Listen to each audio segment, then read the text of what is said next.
Gently close your eyes.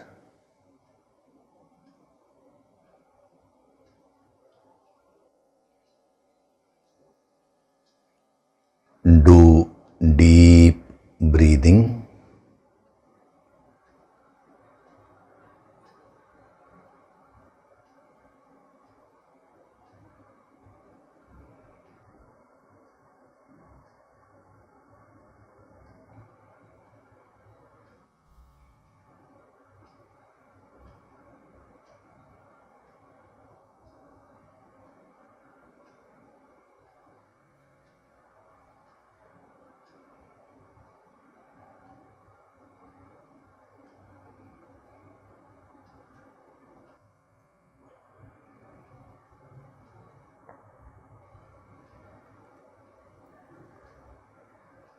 We'll chant Om once together. Synchronize the chanting of Om with your exhalation.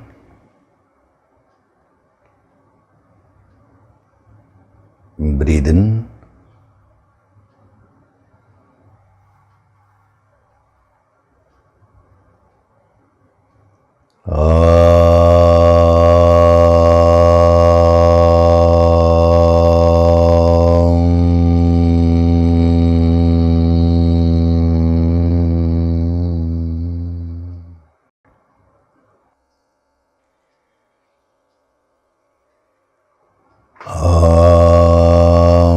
Sahana vavatu, sahanau bhunaktu, sahaviryam karavavahai, tejasvinavaditamastu ma vitvishavahay. Om Shanti, Shanti, Shanti.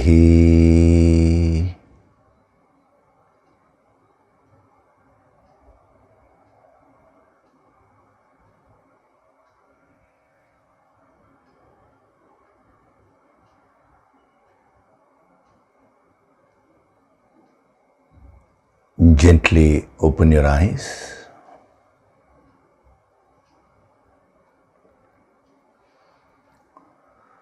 We'll chant from verses 68 to 72 of chapter 2.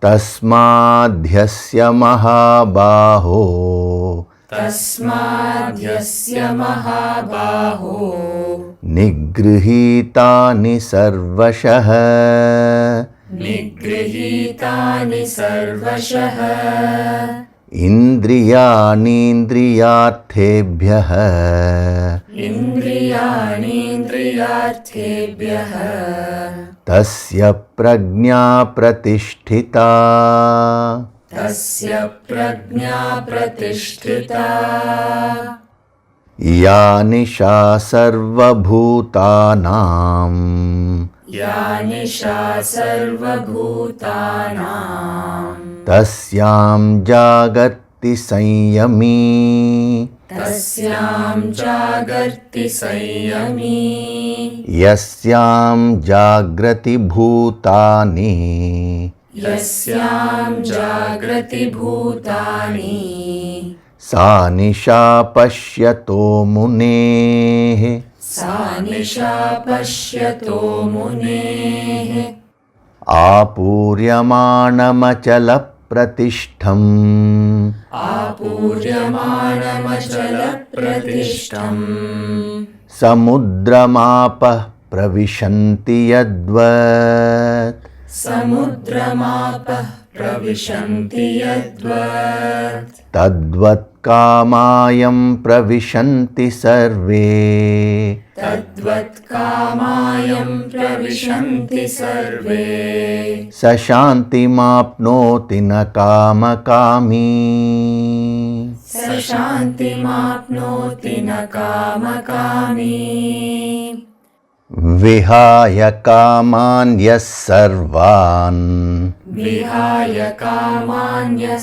sarvān, Pumāmscharati nisprihah, Pumāmscharati nisprihah, Nirmamo nirahankarah, निर्ममो निरहङ्कारः सशान्तिमधिगच्छति सशान्तिमधिगच्छति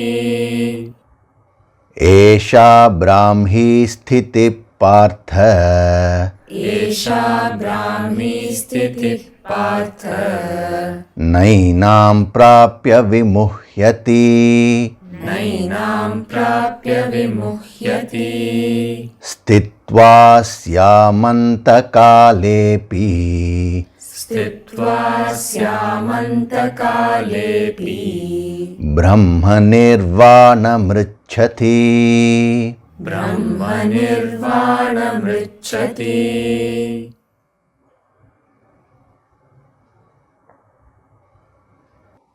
Hari Om, and a very good day to all of you. So we are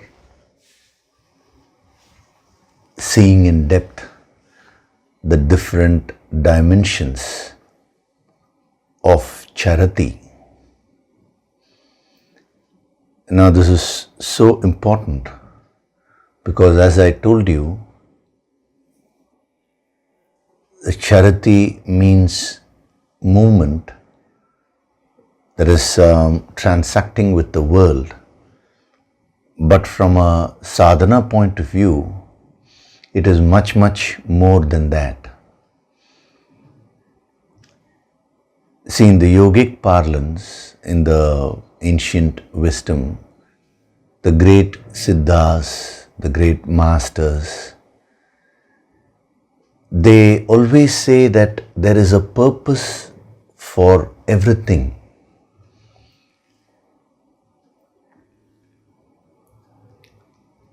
See, when you lead your life in a mechanical way, there is actually no purpose in your life. If you were to think about it, you just go through the motions of life in a mechanical way. This is tamas at the spiritual level. As a jivatma, as the individual soul, you have taken this birth for a particular purpose. No doubt the ultimate purpose is to realize the infinite. Now I am not talking merely about that. I am saying even relatively, there is a specific purpose in your life, and that purpose is for you to learn from the various experiences, become more mature, and purify your individual self. The more you purify yourself, you will be able to expand and get connected with the infinite. So the block which does not allow you to do this is spiritual tamas. What is a spiritual tamas? Fundamentally, if you notice, when a baby is born in the world, now the baby does not ask why am I born, why have I come here. That capacity is not there in the baby. Now as the baby grows and gets to an age of 7 or 8, it gets the potential, the capacity to ask the spiritual questions. Why am I born here? What am I doing here? It starts from there, generally speaking. I know some babies where the deep questions start even a little more earlier also. But on an average, around 7 or 8, it starts. That is why in the good old days they used to start the education around that age. And the education was not merely focused on the worldly technical education, that was also there, but the spiritual education also was given, so that the boy or girl clearly understands what the purpose of his or her life is. Now, as you grow further and further, actually your potential to ask these fundamental questions and to fulfill your purpose keeps increasing, but you never get to do it. Why is that? That is because of this inherent spiritual tamas with which you are born. See, in the Sankhya Yoga, which he is explaining, this is chapter 2 is entitled Sankhya Yoga. This is an explanation of what the great avatar Kapila Muni gave. It comes in the Srimad Bhagavatam. Kapila Muni taught his mother the science of Sankhya. Now that is what Krishna is referring to, and he is explaining here. Now in that, Kapila Muni actually explains how the creation at the individual level takes place, how a person is born. He says when a man and a woman physically unite, then how the ovum and the sperm unite to form a small pinda, a mass, and then how it grows, at what month the hands and legs start coming out. So the entire sequence in the mother's womb has been explained. It is very interesting because we say we are so technologically advanced today, but in the Srimad Bhagavatam, Kapila Muni has clearly explained the different stages of the growth of an embryo. But he has not gotten into the depth of the physical part. Of course, he has explained basically, but he quickly moves on to the higher aspects because that is the very purpose. So he says, when a soul has decided to take birth, the soul chooses his or her parents and then gets into the fusion, that mass which is a fusion of the father's sperm and the mother's ovum. And then as the embryo keeps growing, the soul gets the memory of all the past births and how, I wasted my opportunity to fulfill my purpose in life. I didn't exhaust my karmas. I didn't mature myself. So all these memories are there. I checked up the Kapila Muni's version with our ultra scans and all that. It matches quite well physically. But here the focus is on the spiritual aspect when we are born. See, from a medical point of view, the birth is the birth of the body. But from the yogic point of view, the birth is not merely the birth of the body. It is the individual soul who has decided to choose a body. So the focus is on the Jivatma, the soul, the indweller, Dehinaha, the word, elsewhere he says Dehinaha, means one who dwells in the body, not per se the physical body. So he says in the embryo, the embryo has all these memories and wonders why I wasted my opportunity in my past birth. Why didn't I do that? And the soul prays to God saying that, I don't want to come out again. Give me the liberation. But then the liberation or the enlightenment cannot be given unless the person has worked out his or her karmas, unless the person has completed the experiences. So even though the individual soul in the embryo very sincerely prays, the God does not grant moksha immediately. That is not possible. The person is not ready. So since the embryo asks for the highest experience, or I want to get out of this samsara, then the way is to be born as a human being and then do the sadhana. So that opportunity is given. So what is described there is that at a particular month, it says the apana vayu starts flowing at the prana vayu sharira level. And those of you who attended the prana tattva level 1 will immediately understand what I'm saying. So the prana, there is another, we have many bodies, like the physical body, then the prana vayu body, and then the prana sharira, and the emotional body. So at the prana vayu sharira level, a particular prana flows down, and at that time the embryo turns upside down.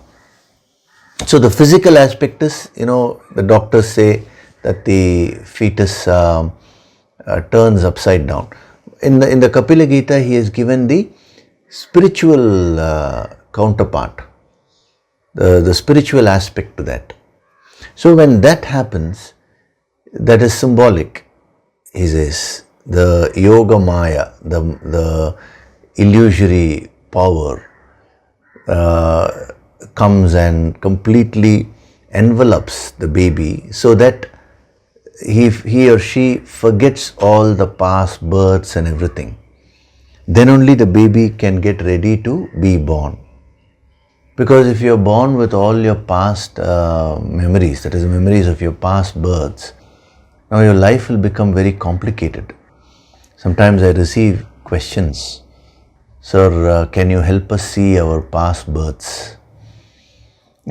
That's a very dangerous thing.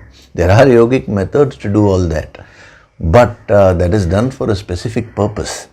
But otherwise, simply just getting to know what the past births are and all that is not at all advised. Because see, with a little bit of memory which you have in this birth, there are so many issues. The stress factor is so high. Imagine if you start remembering all your past births and all that, you cannot function normally in life. You will become psychologically imbalanced. So that is why nature has created such a beautiful system for the baby to be born in a peaceful way. So the baby forgets everything. The tamas, the spiritual tamas, comes and envelops the baby. Another opportunity is given. Along with the spiritual tamas, the choice of action, purushartha, is also given to a human being.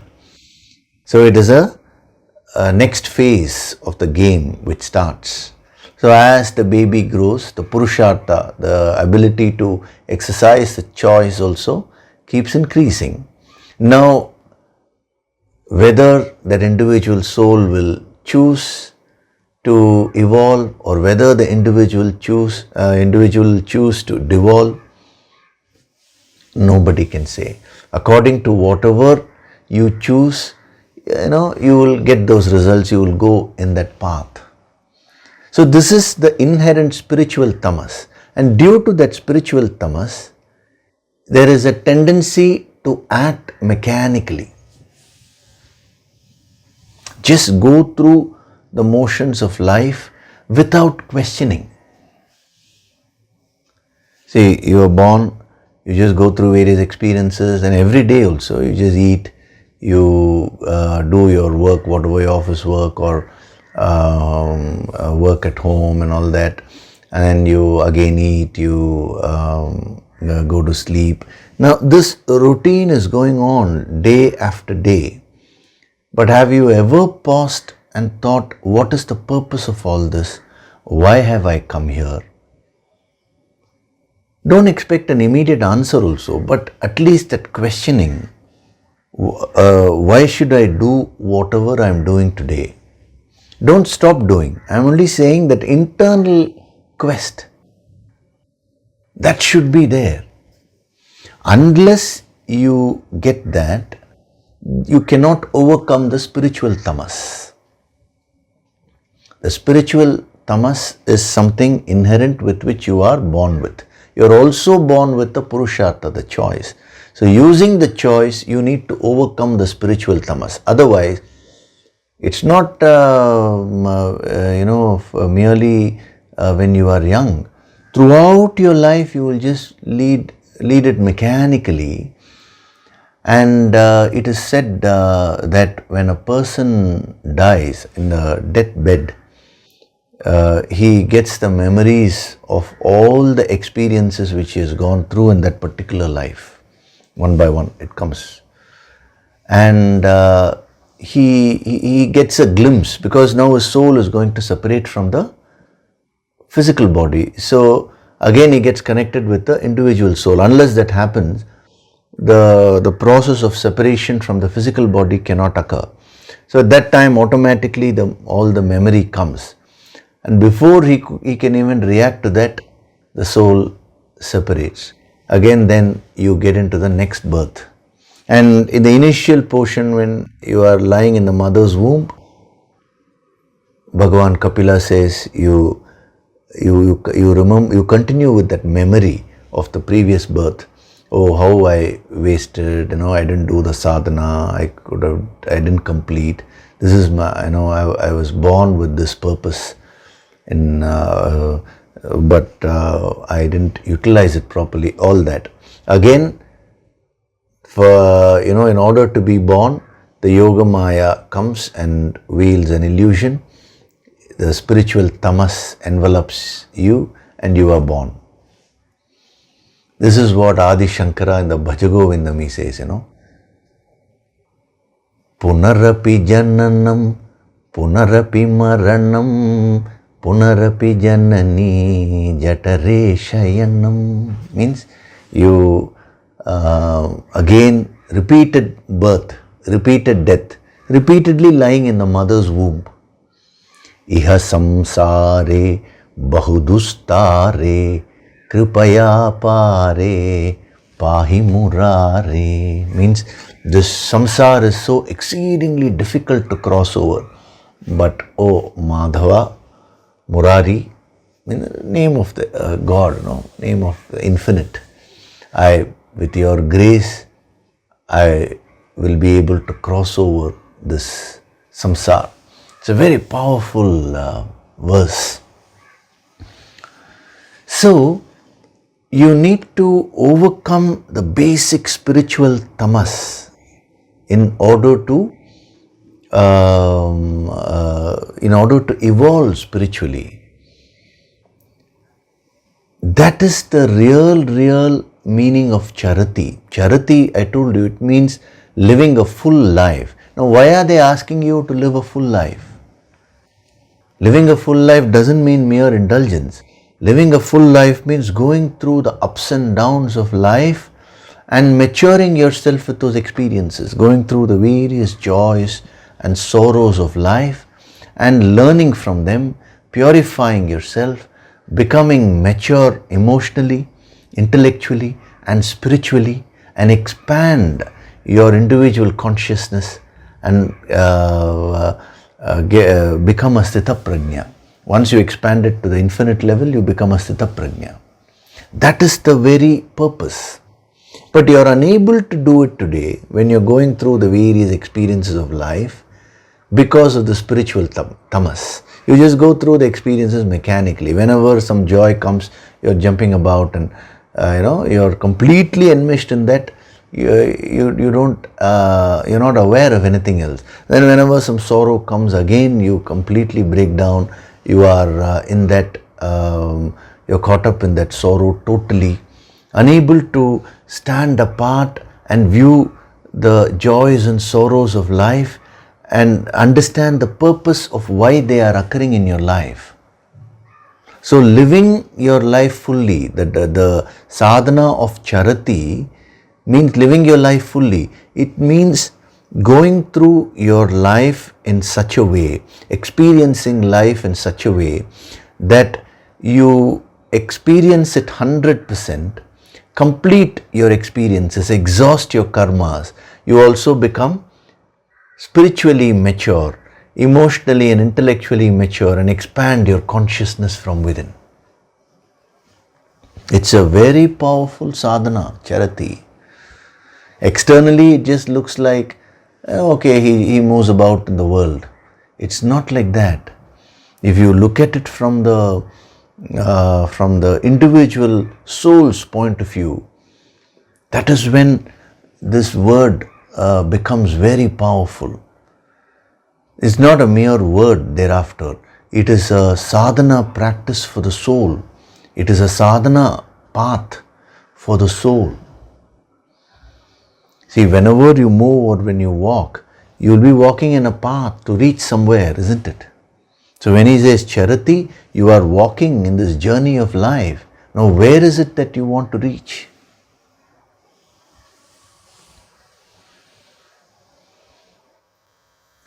So that is why I am spending a lot of time in this portion, even though externally it looks very innocuous. You wouldn't have even thought that this word will be so deep. Again, when you read the scriptures also mechanically or merely intellectually, now you can never ever fathom the depth of what they are trying to convey. They are not trying to convey a concept. Please understand this. Concept means it is intellectual. They are trying to convey what is happening to you, what is happening in your life at all levels of your personality, at the physical level, at the emotional level, at the intellectual level, at the soul level, and at the Paramatma, that is at the spiritual level. At all levels, what is happening to you? They are trying to give you that clarity. The more clarity you gain, the more you will be able to fulfill your purpose in life. Otherwise, it is the same cycle. Again birth, again death, again lying in the mother's womb. It keeps on going. Every birth is another opportunity. It's an opportunity if you exercise the Purushartha to evolve. But the birth gets wasted if you just go along, play along with the spiritual tamas and lead a mechanical life. The greatest of achievers in the world may not get the spiritual depth. You may get it when you're young, you may not get it. We can't say, we can't fix an age. I know people, even at the age of 70, 80, they don't understand the purpose of their lives. It has nothing to do with the physical age. See, when we look at the life of a person from the physical level, there is a beginning, there is an end, this birth. Then there is an age for the body. But if you look at it from the soul's point of view, this birth is not the beginning of the journey. Many, many births you have gone through. When we come to the 4th chapter, Krishna will be telling Arjuna, you've gone through many, many births, Arjuna. You do not know them, but I know them, he says. Now it is time for you to wake up. It is time for you to realize the infinite. So from the soul's point of view, it is a long journey. And why is it that you're walking in this journey, the charati? Charati is actually the journey of the soul. No doubt I'm also giving you the relative aspects also, so that you can function better in life. But this has a much more deeper spiritual significance. Whenever in the yogic parlance they talk of travel, they mean the travel of the Jivatma, the union between the Jivatma and the Paramatma, the individual self and the supreme self. So if you can just visualize this, instead of taking yourself as a physical body and then reading Charati, that is at one level. But if you can visualize that you are the Jivatma who has occupied this physical body, who is using this physical body. Now you're going through the various experiences of life. You're walking through the various experiences of life, starting from birth till the death in that life. So many experiences you go through as a child, as an adult, as an elderly person. So many experiences, innumerable experiences. It's like a journey. Now, where are you heading to? As an individual soul, to the infinite. You're trying to move towards the infinite. That is the purpose. In order to expand and become one with the infinite, you need to complete your experiences here. If you are unable to complete the experiences, again and again opportunities will be given. At some point anyway you have to choose, then why not now?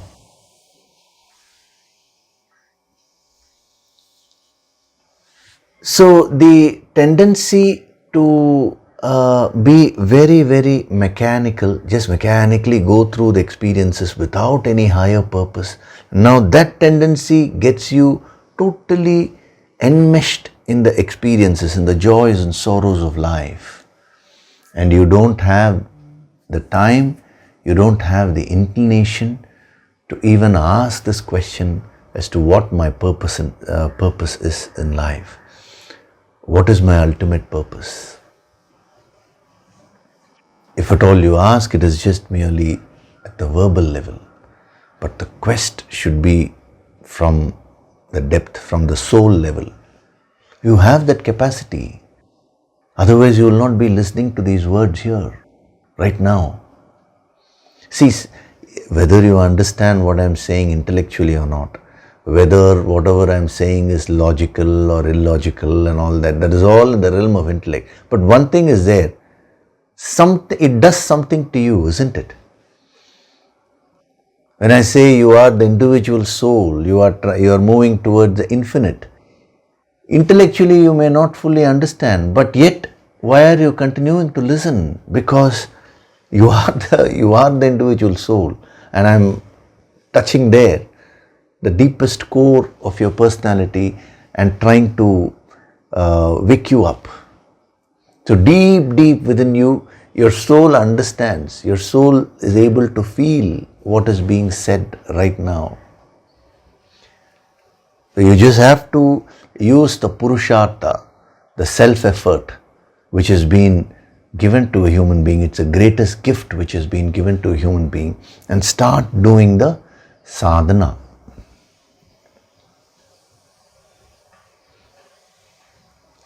So when you don't complete the experiences, they get into your system, they become what technically is called as karmas, psychic impressions. And the more karmas, the more impressions you have within you, it forms a layer of ignorance. It covers the spiritual brilliance within you. It covers the infinite, as it were. Infinite actually cannot be covered, but this is from a relative level. This is not the highest level, one step below that. So a covering of ignorance is formed. That is why the sadhana of charity is very, very relevant to a sadhak. If you truly, if you are a sadhak, you will not want to escape from anything in life.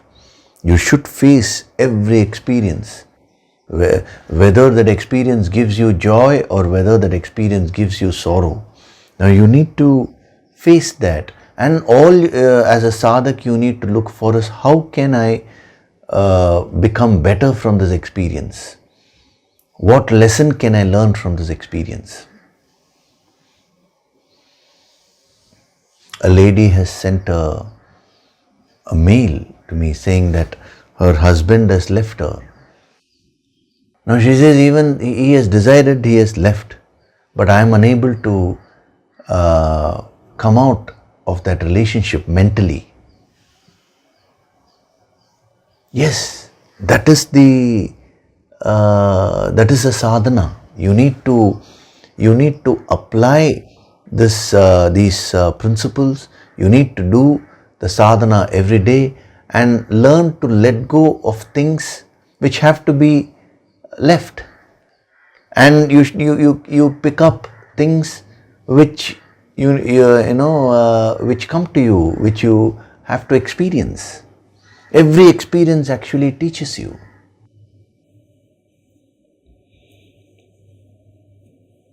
So don't think the learning is only every Sunday in these lectures. No, these Sunday sessions are meant to give you the clarity. Without this clarity, if you straight away go and experience life, it is again a life of spiritual ignorance, mechanical life. But with this wisdom, with this higher Shakti which is being given every week, when you go and experience your life, now you will find that every experience will start teaching you. And as you go through the various experiences of life, and as you keep learning from each and every experience, that is when the real growth is going to happen.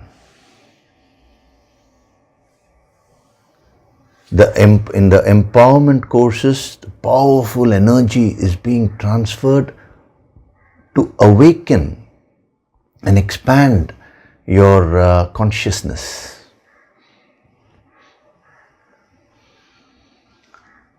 But then you have to apply yourself. You will have to put in the effort to overcome the spiritual tamas. You need to do the sadhana every day. See, once you gain this clarity, now you automatically get the motivation to do the sadhana.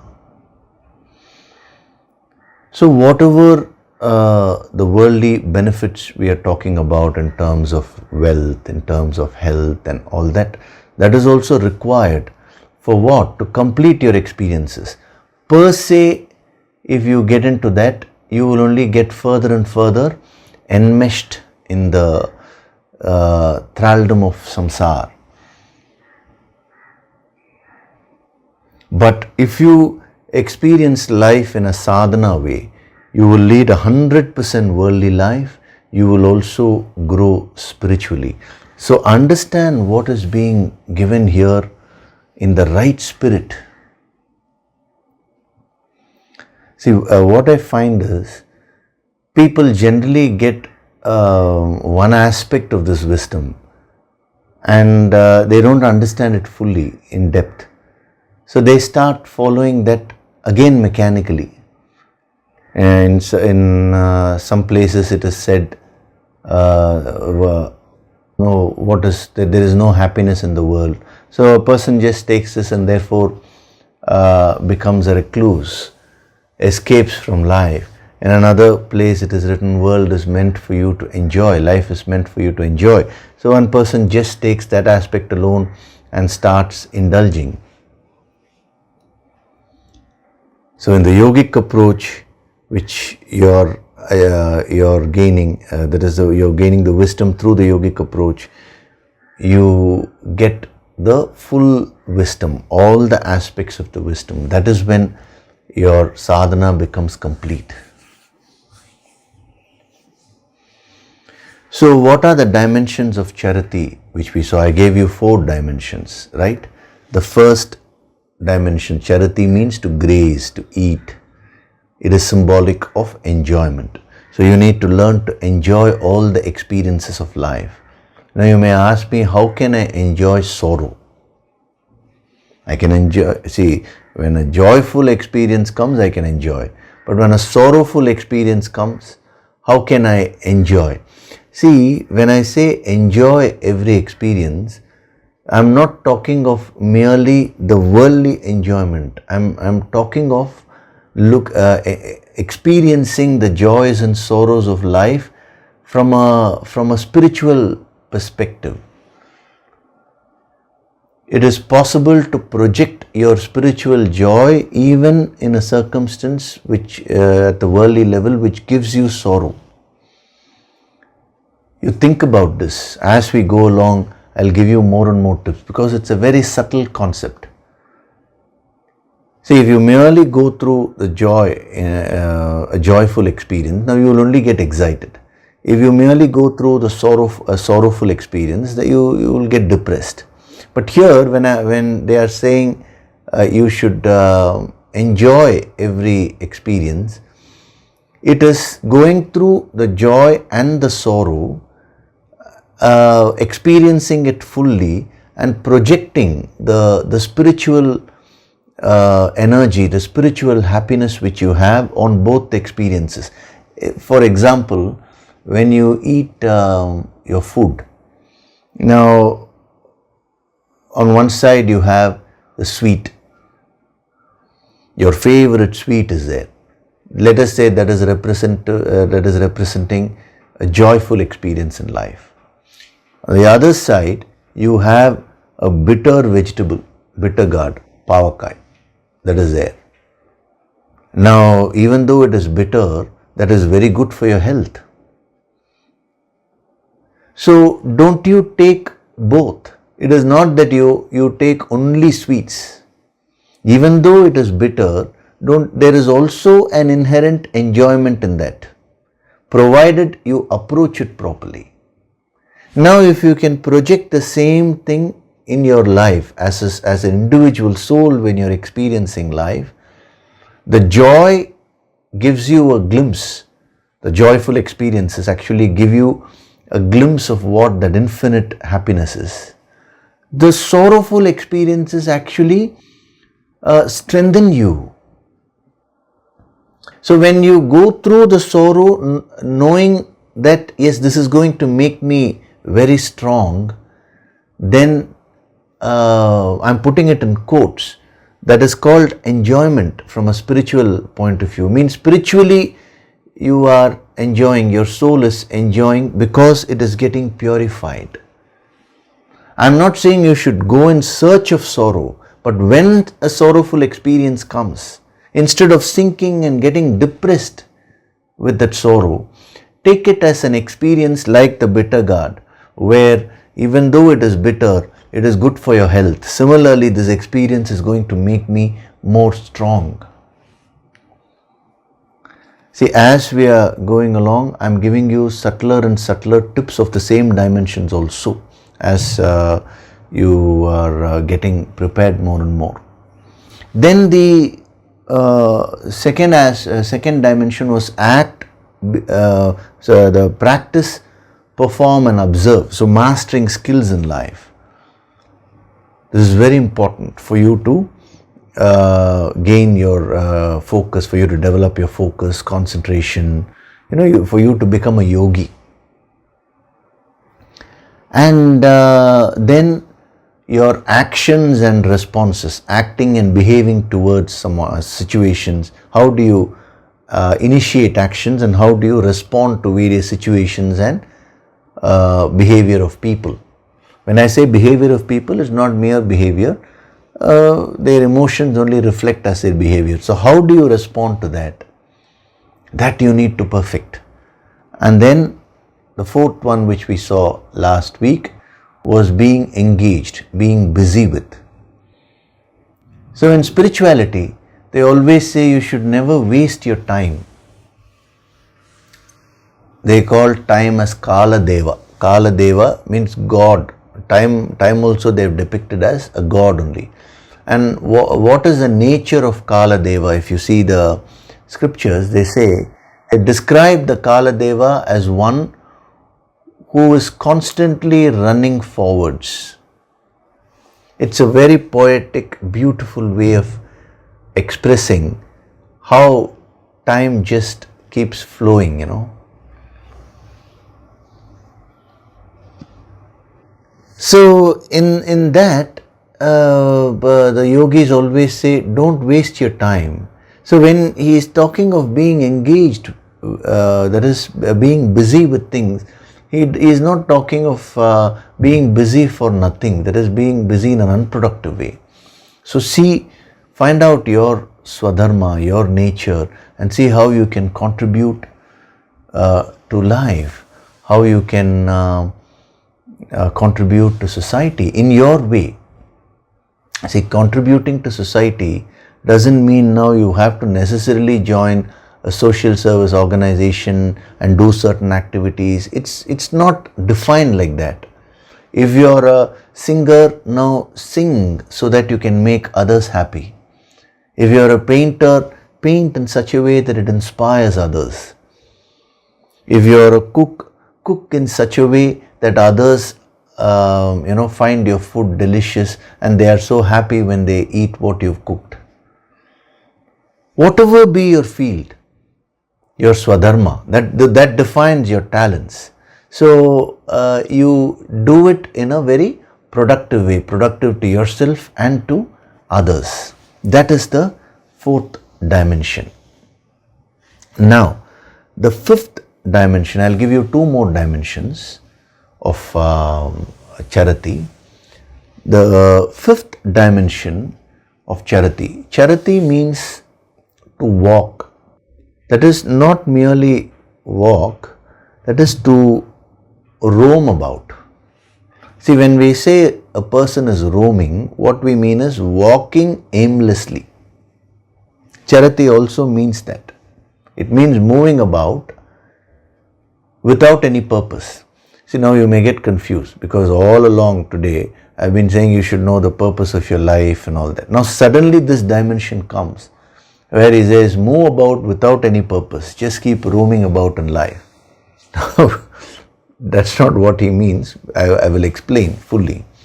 See, if you practice the first four dimensions which were given to you, that is, you enjoy life, that is, you project your spiritual joy in every experience of life, then you master your skills, you put an effort to perfect your actions which you initiate, and also your responses to various situations and people's behavior in life, and then you're very busy doing your duties defined according to your swadharma.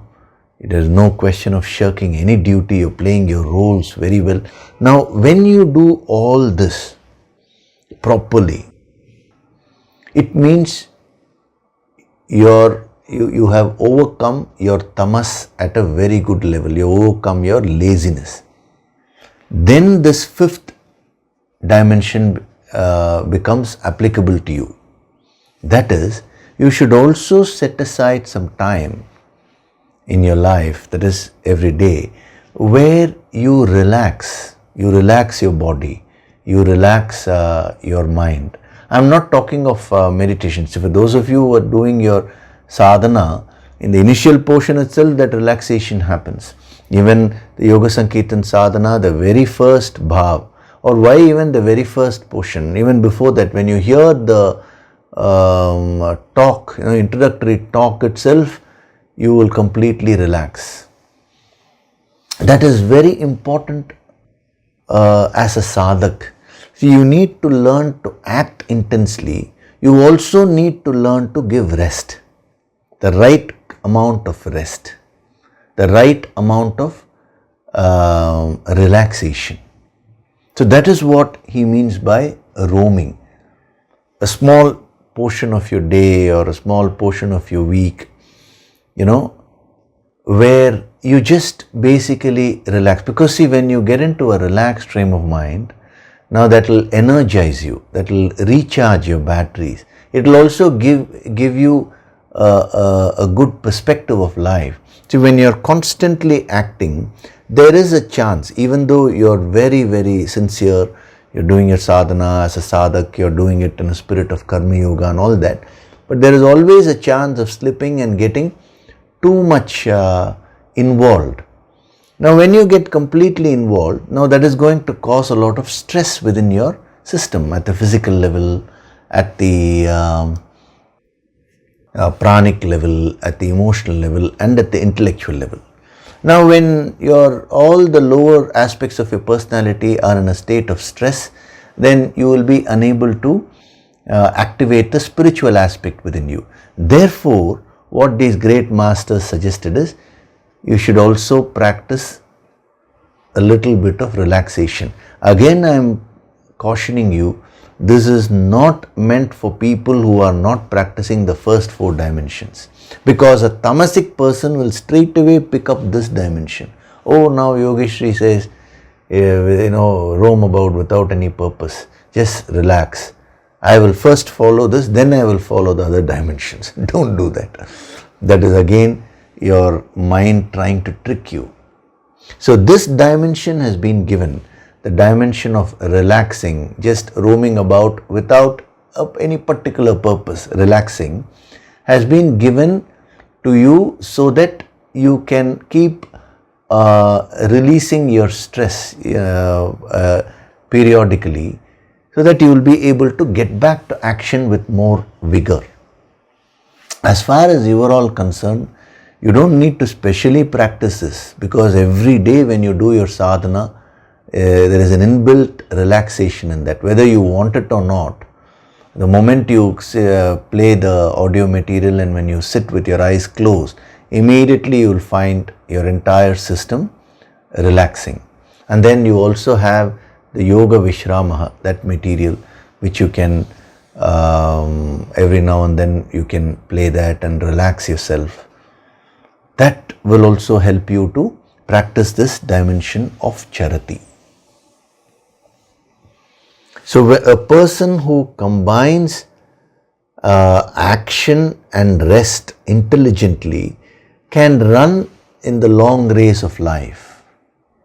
A person who is unable to combine this properly, now what will happen is, either he will go on acting or he will just relax without getting into action. Both these extremes are wrong. When you go on acting, you will burn yourself, because the stress will keep increasing. That's what is happening today in the corporate world. On the other hand, if you go on relaxing too much, now you will become lazy. You will never be able to achieve anything in life, whether it is a worldly achievement or whether it's spiritual achievement. So, as a sadhak, you need to combine both action and rest. I am using the word rest here very carefully, so that you understand this dimension properly. So every day your body requires a certain amount of sleep. You should give that. So at the physical level, at the emotional level, at the intellectual level, at all levels you need to combine both these aspects of action and rest. One who does this effectively will be able to achieve any goal which he fixes. Because remember, especially when it comes to spirituality, this is true, but even in the worldly sense, nothing can be achieved overnight. It takes a period of time, and you need to keep your energies, going, in the same, at the same level, with the same vigor, for you to achieve your goals in life. So haven't you experienced this? That you decide to follow a schedule, and then usually on a New Year's Day, January 1st, they say, to this year I am going to do this. 1 week they follow, and then after that they leave it. Why? Because they get burnt out. So if you want to follow this dimension, you need to learn this principle of acting and resting. So in any field this can be applied. See, when the martial artists when they try to perfect their bodies, the reflexes and all that, when a true martial arts master, when he finds the student overworking himself or herself, then he suggests, okay, you now give rest to this and practice this other thing. So they go on alternating, so that the action and rest principle is put into effective usage. It is the same thing with respect to sadhana also. So find out, as a homework, you can do this.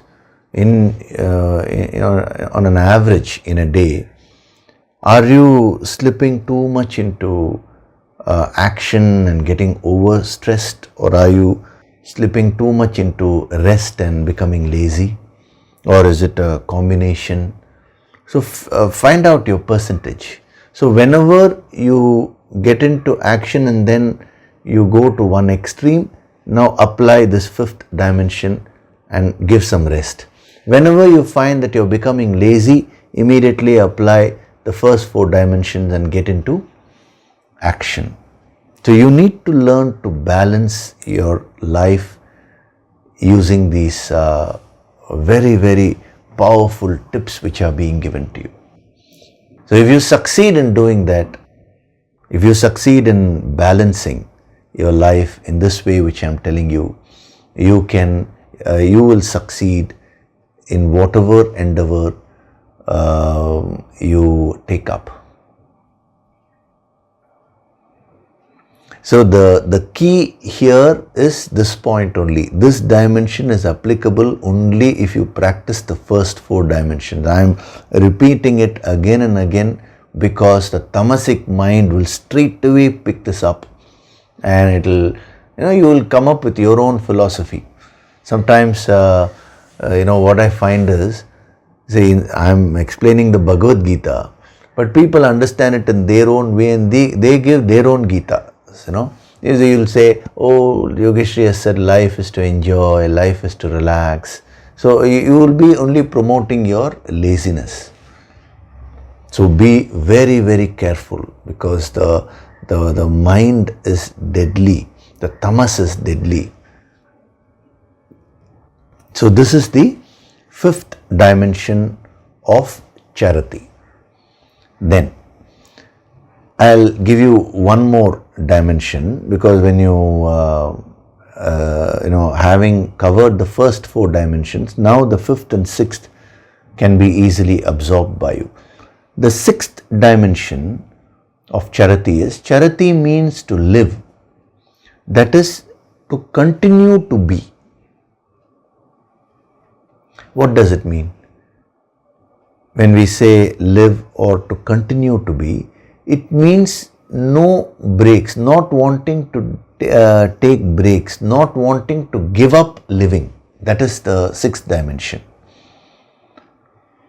Now, what does it mean by not wanting to give up life? I'll explain to you.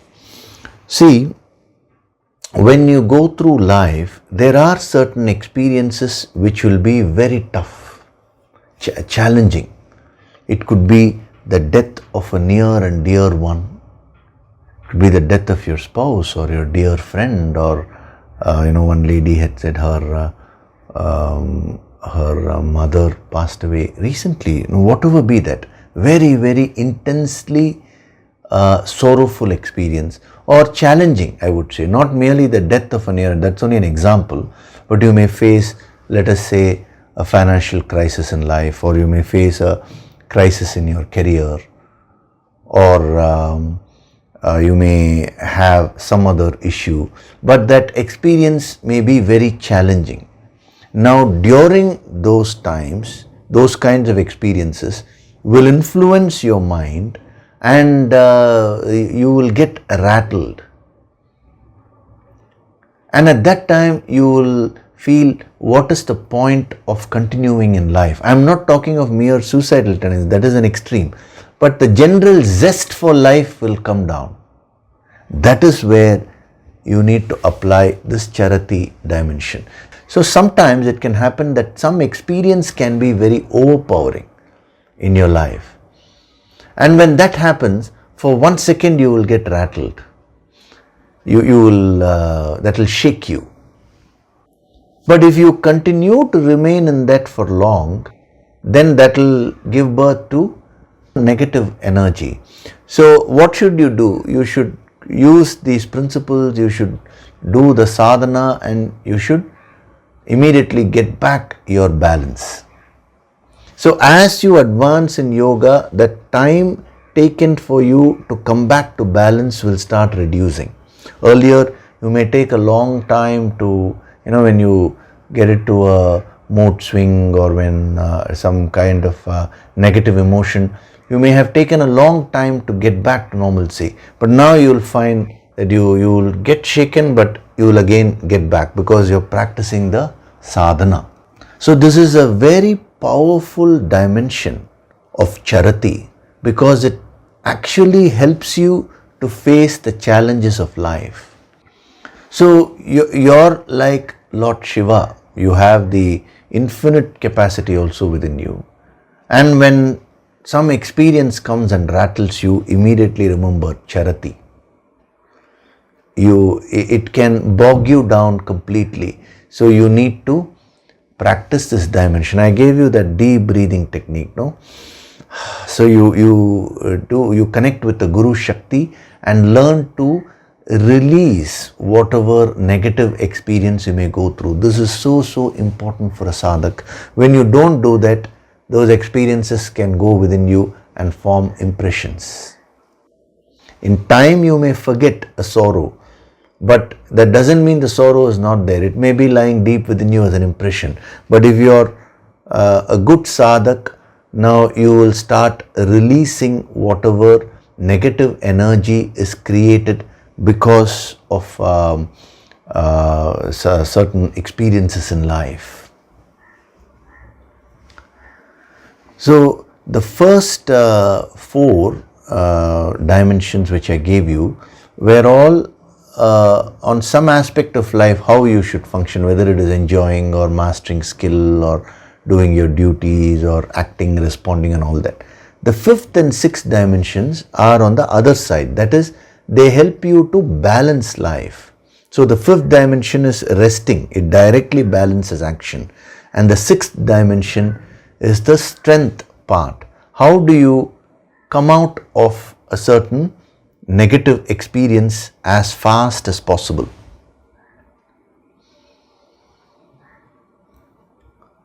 The more you develop as a sadhak, the more will be your capacity. So if you get shaken up, that's fine, that is quite normal.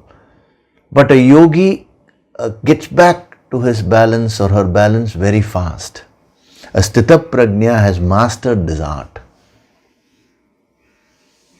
There are many episodes in the Puranas which illustrate the same point. So with all the five dimensions, you're practicing action, you're practicing mastering of skill, response, your duties, everything, and then you're also combining it with rest. But if you don't practice the sixth dimension, which which I told you, that is to come out of that toppling effect and getting balanced, what will happen is you will be doing everything, but suddenly an experience can come and overwhelm you, and all your sadhana, everything you'll stop. A lady sent a message to me when she was doing a sadhana diligently, everything was going on. Suddenly, she conceived and she gave birth to a baby. And when the initial years of the baby, it's a challenge. It's a small challenge where the baby requires your full attention. So in that process, she said, I'm not finding time to do my sadhana. For the last 3 months, I have not done my sadhana at all. Then I told her, why? See, when the baby is there, now you should learn to do the sadhana with the baby. As you are feeding the baby, play the Yoga Sankirtan sadhana and do it. Don't expect everything to be perfect and conducive for you to do your sadhana. For a while, adjust yourself a little bit and but continue with your sadhana. Don't compare it with, when I didn't have the baby, I used to sit like this with my palms on there and I used to keep my eyes closed. That is okay. But that effort to not to get completely toppled over by an overwhelming experience is the sixth dimension of charity. This is so important for you in life, especially when the experience is negative, it is sorrowful, some tragedy, or it can be some experience which induces an emotion like anger.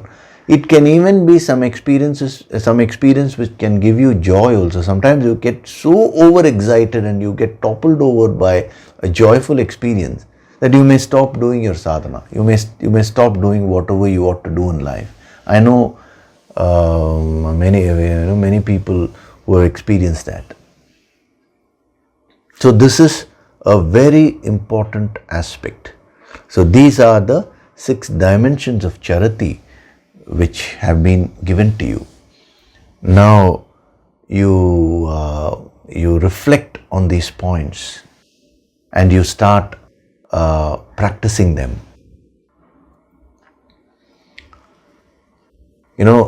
Before you practice, first churn it in your mind and try to absorb whatever has been given to you. Take up each point and reflect, and that's what I'm giving you, the Nididhyasana. I'm making you go through the Nididhyasana meditation practice at the end of every Sunday session, so that these things are installed in your subconscious mind. Then when you reflect and see, you will be able to absorb it better into your system, and thereafter see where all you can practice these things. That part of it a guru cannot do for you. Guru can guide, a guru can give the energy and support you at every stage, but that effort to travel in the path you only have to do. If you don't do all that, and if you simply say, "Oh sir, please bless me," there is nothing like that. "Oh God, please shower your grace on me." God is always very unconditional. It is you who need to open up yourself in order to receive the grace. Okay, so we'll stop here today. I'll take up a question or two, and then we will do the Nididhyasana meditation.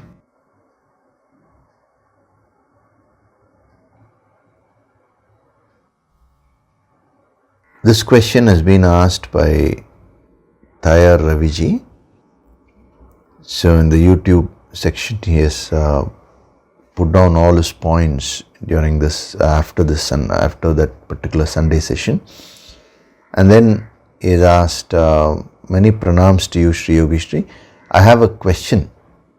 It is said that one needs to undergo karma vicharanam, such as dhanam or donation, interaction with the world around us, etc. Dhanam means gifting, donation, as he says, charity. So it is said that you need to do karma vicharanam before one can undertake Brahma vicharanam. Brahma vicharanam means pursuing the infinite.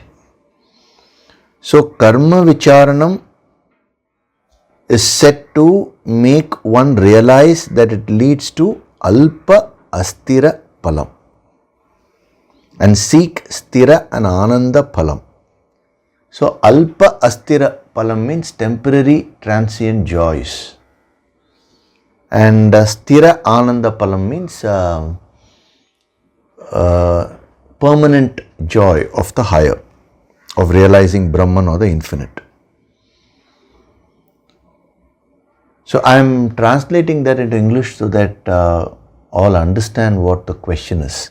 See, what he's basically saying is, it is said that you need to take up actions like charity, that is donation, helping others, and doing your duties and all that, because then slowly you will begin to understand that what the world offers is only temporary joy, and then you will become prepared to pursue the infinite joy. Seek the infinite joy. That is what he says has been said.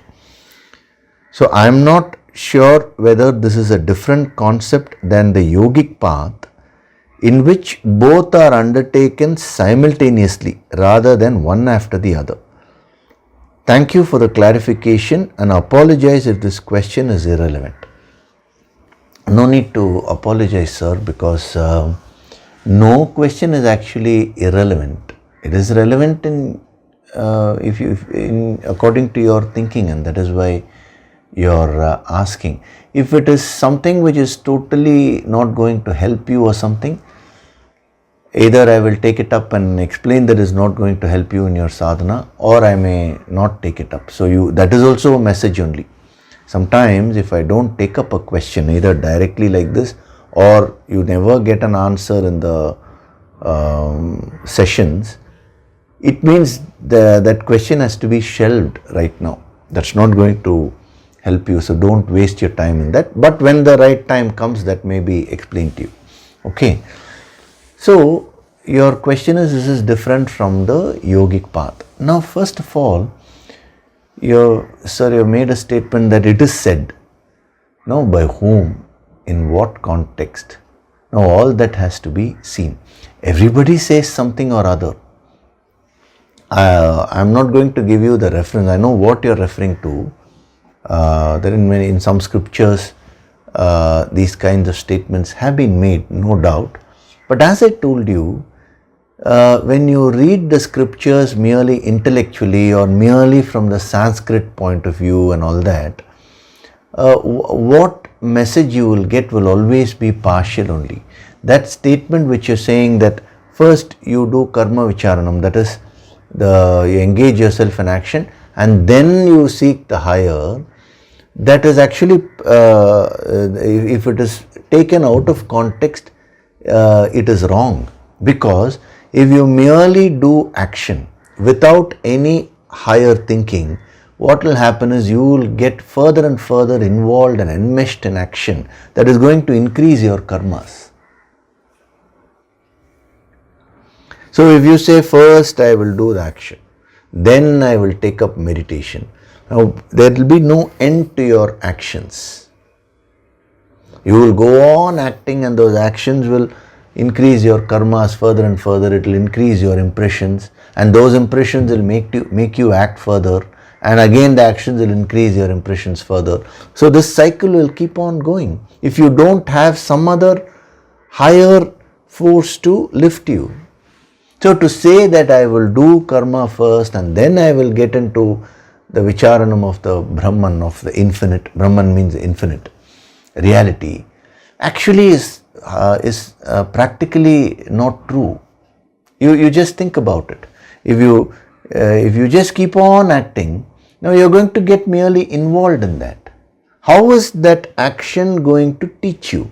You say that will make you understand that the temporary nature of the joy. When will that happen? Only if you simultaneously seek the higher also. So what our yogis are saying is, divide your time. See, before I explain this concept of dividing your time, you have mentioned that I am not sure whether this is the same as the yogic path in which both are undertaken. First of all, there are no 2 paths, 3 paths and all that. This is again a misunderstanding. The yogic path is the only path. Whether you call it the yogic path or whether you call it something else, it doesn't matter. There is only one path, that is raising of your consciousness, expanding your consciousness from the finite to the infinite. There are no 2 paths or 5 paths or 10 paths as people imagine themselves to be. There is only one road to reach divinity. You may travel in that road by walk, you may take a car, you may take a bicycle, you may, whatever vehicle you want you may take. But still there is only one road. Similarly, there is only one path. Sometimes you may go by car, but supposing the road is very narrow, the car cannot go. Then you will have to drop the car and take up a bicycle and go. So similarly, sometimes you may need to use jnana, knowledge. But there are certain roads where knowledge will not help. There you need to do karma. The bicycle will help you. Then bhakti, the devotion will help you in certain areas of life. So you cannot standardize and say, now practice karma yoga, practice jnana yoga, practice bhakti yoga. Some people say like that. They say jnana is superior to bhakti. And a so-called person who is following bhakti yoga, he will say bhakti is superior to jnana. There is no meaning in all these statements. Nothing is superior or inferior. It is a question of what is suitable for what aspect of life. You have a physical body, you have a pranic body, you have your emotional body, you have your intellectual body. So you need to do sadhana for all these four. So for the physical body you need to act. For the pranic body you need to do the yogic kriyas and in the prana tattva level 1 I have given you very many meditations to energize the breathing process. All that you need to do. For the emotional body you need to do bhakti yoga. For the intellectual body you need to do jnana yoga. These are all different vehicles, but the road is only one. So there is nothing like yogic path, other path and all that. This is something which you need to understand, especially because we are going to come to karma yoga. So don't think karma yoga is another separate path. It is another vehicle which you need to use in certain aspects of your life. So both have to be taken simultaneously. See, one is acting in the world. That's what the charati itself is talking about, that only. Charati and shanti put together. So one is to experience life.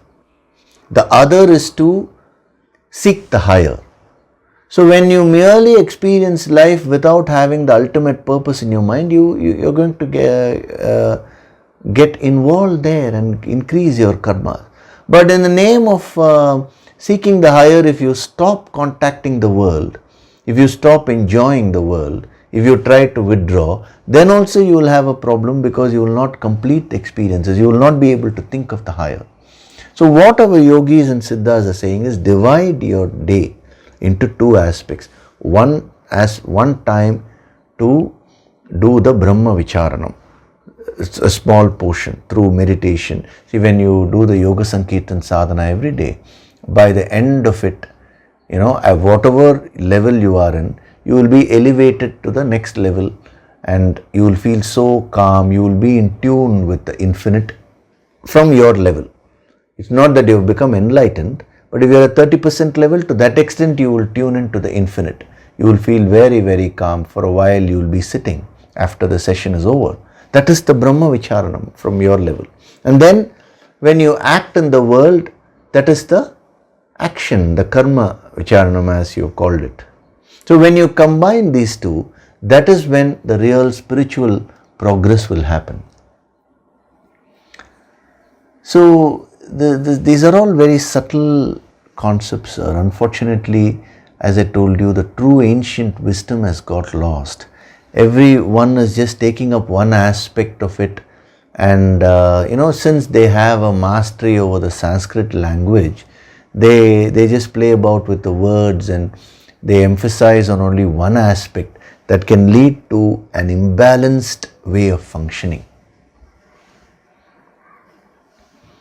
So a small portion you need to allot to reinforce and get established in that idea. This is my ultimate purpose in life. And a good portion you need to allot to do the other sadhanas, so that you prepare yourself. It could be karma yoga, bhakti yoga, the jnana yoga. Every Sunday you're gaining deep wisdom. This is real jnana yoga which we're doing, because we are not stopping merely with shravana, and that is merely with hearing and reflecting, manana. We are doing the nididhyasana also, the meditation. That aspect is never done. Normally when a person says, I'm practicing jnana yoga. So like this, you have to do all the aspects of sadhana. Every aspect of sadhana has a place, has a time. So you need to understand where it fits in and do the sadhana, follow the spiritual path in a holistic way. And when you practice WHOLISTIC, holistic way. So when you practice it like that, you will find a complete blooming of your personality. So if you practice partially, now that will lead to a lopsided development.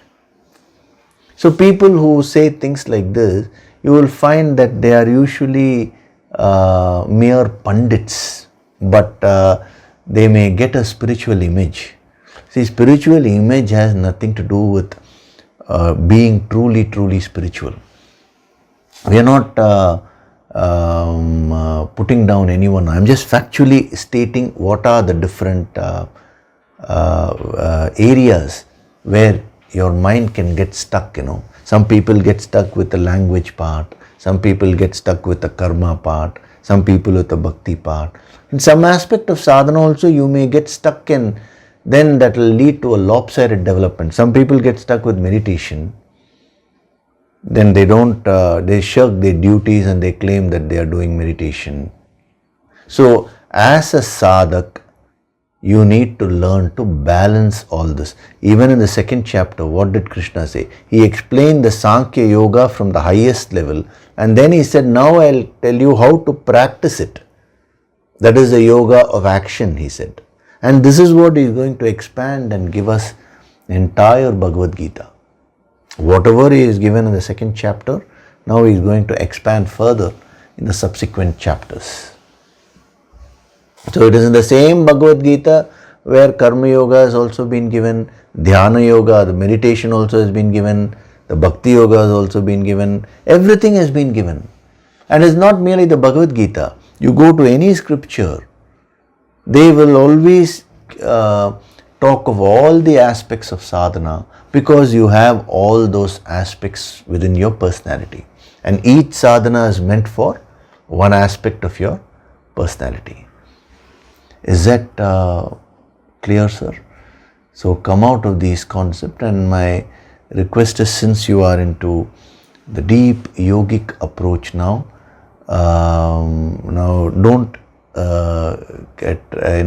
read too many books and try to get information from you, because that will confuse you. Instead, reflect on the point which have been given. Of course, if there is a doubt like this about some other previous statements which you may have come across or you may have read somewhere, that is fine. We are going to always clarify that. But my request is, don't dissipate your energies into too many things, but stick with this and go deep into this. You will find an amazing transformation within you.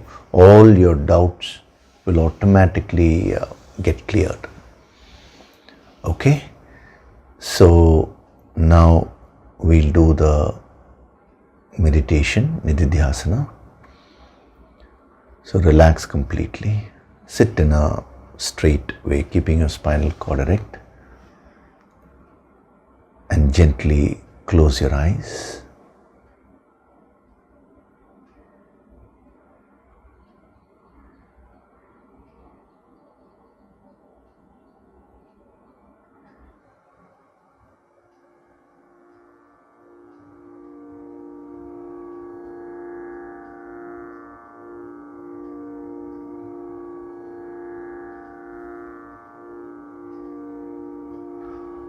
Do deep breathing.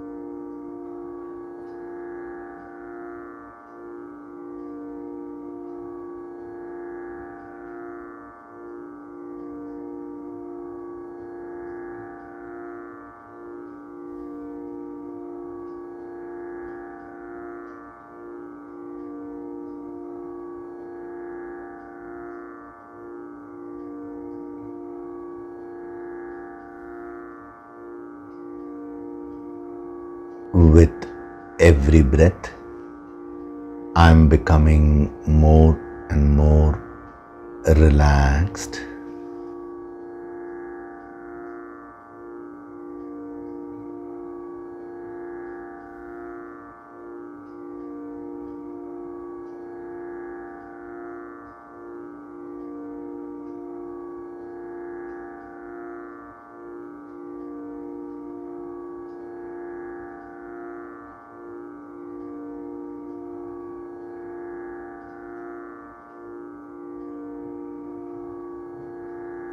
With every breath,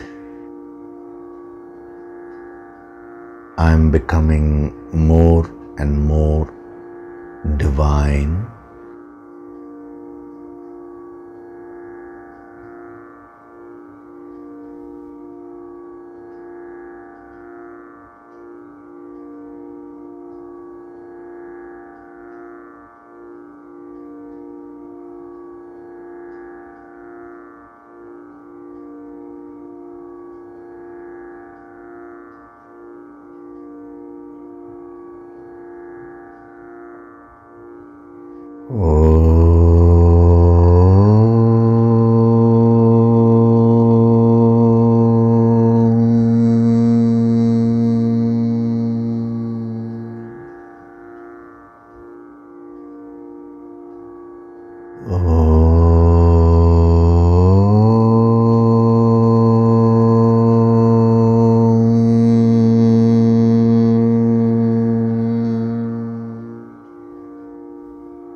I am going deep into myself.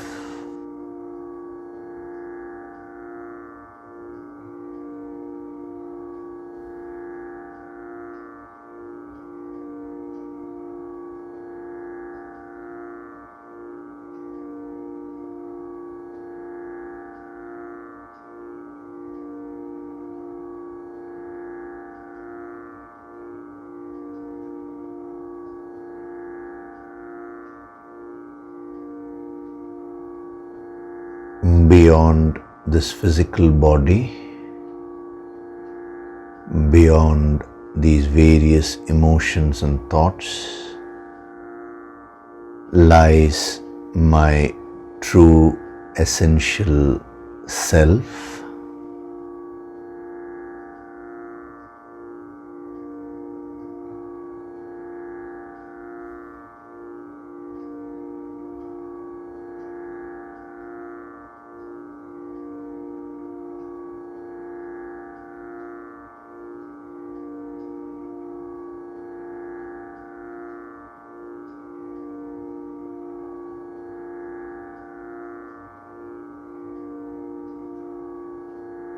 As a Jivatma, the individual self, I choose to overcome the spiritual tamas, laziness, and exercise my self-effort to make my life purposeful.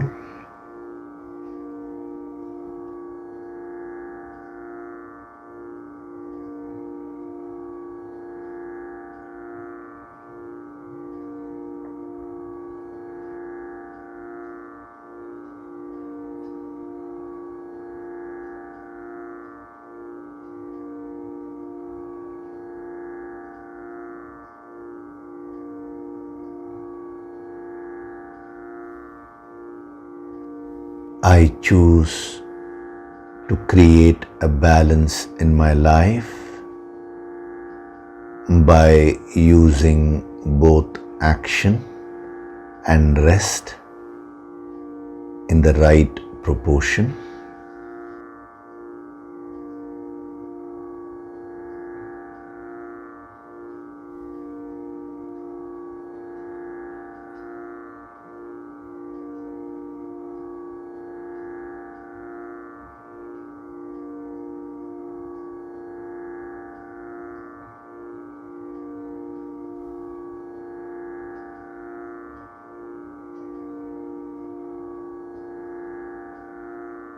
I choose to strengthen myself from within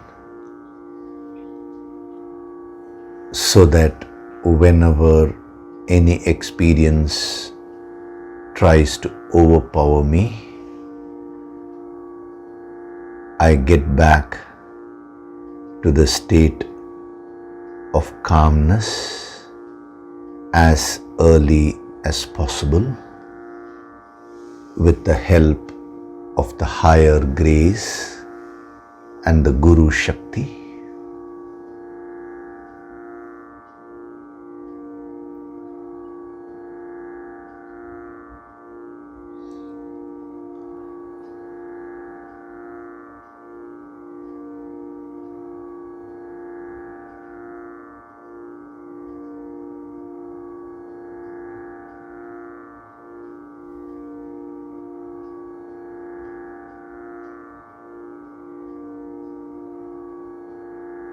I am Swayam Prakashit, self-illuminating.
I offer my gratitude to God Supreme,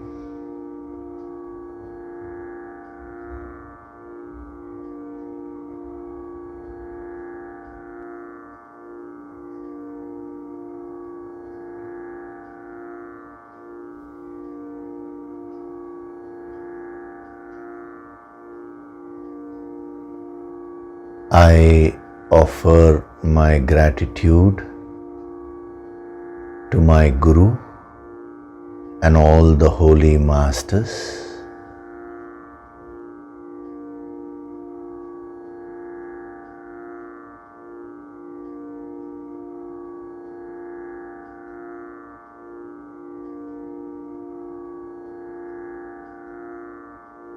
Slowly come back. Wriggle your fingers, your toes, rub your palms together to create a warmth.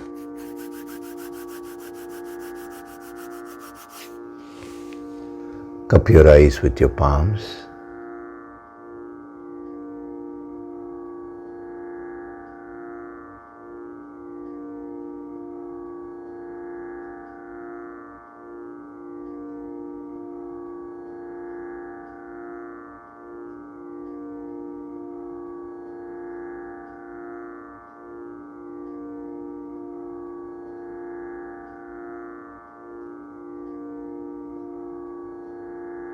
Gently rub your eyes, cheeks, forehead, top of the head, back of the head and neck. Slowly Open your eyes.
Welcome back.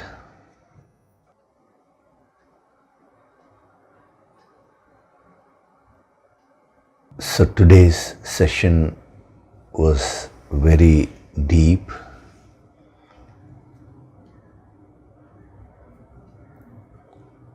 Initially I introduced a charity as a simple word which helps you to make your life better in a simple way. But now that you were ready, today I gave you a little more,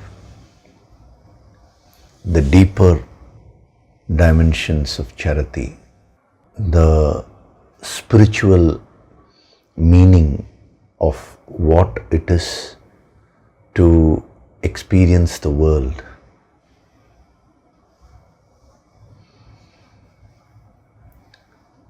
So in the yogic parlance, everything is a sadhana only, is divine.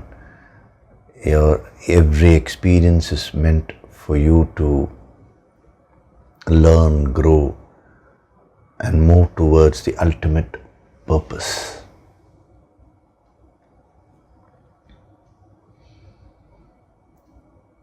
So reflect on these points and start living a full life. Again, I think I have explained enough for you to understand what a full life is.